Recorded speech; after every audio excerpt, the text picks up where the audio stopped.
So, I bought this lace online so that I could attach it at the bottom of my veil. Yan.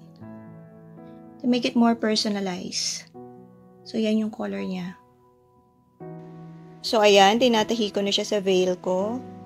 Actually, natahi na to dati, pero tinastas ko ulit kasi nga masyadong striking yung pagka-white ng veil.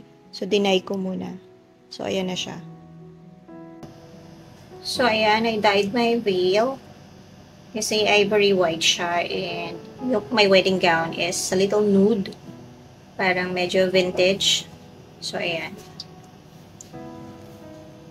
I just use tea bags.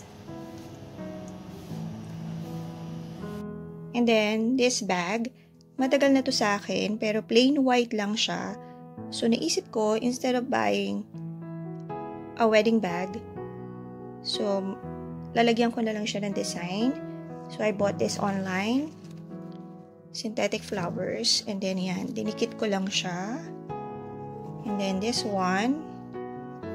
Yan. Actually, isang mahaba talaga siya. Pinutol ko siya half.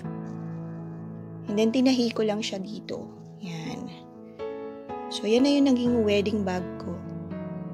Yan. So, I also use this. Para dito sa lining ng wedding robe ko. Yan. Tinahi lang din. So, yan. Para hindi rin siya masyadong plain. So, ganun din yung ginawa ko sa mga wedding pillows. I just bought synthetic flowers. Ayan. Tapos, dinikit ko lang siya. Ayan. Para hindi naman siya ganun ka-plain. Kasi, di ba free na to when you buy a wedding gown.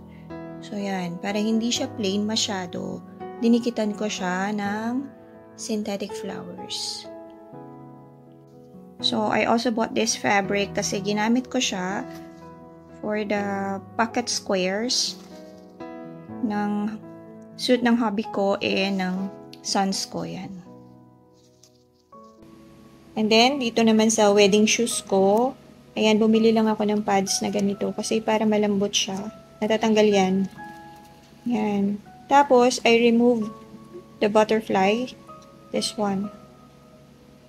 Maganda naman siya. Kaya lang, marami na kasing ganyang design. Kaya, tinanggal ko siya. Papalitan ko siya ng ganito. Yan. Okay. Nagkataon kakulay pa niya. Medyo kakulay nung shoes. Bagay siya talaga dun sa shoes. Parang gaganto ko siya. Yun, pag ganun. Ganyan din yung ginawa ko dun sa isang shoes na ginamit ko. Yung ginamit ko nung family pictorial / prenup. Ganun din. Pero yun naman plain and then nilagyan ko siya ng design na binili ko lang din online. So, ayan siya.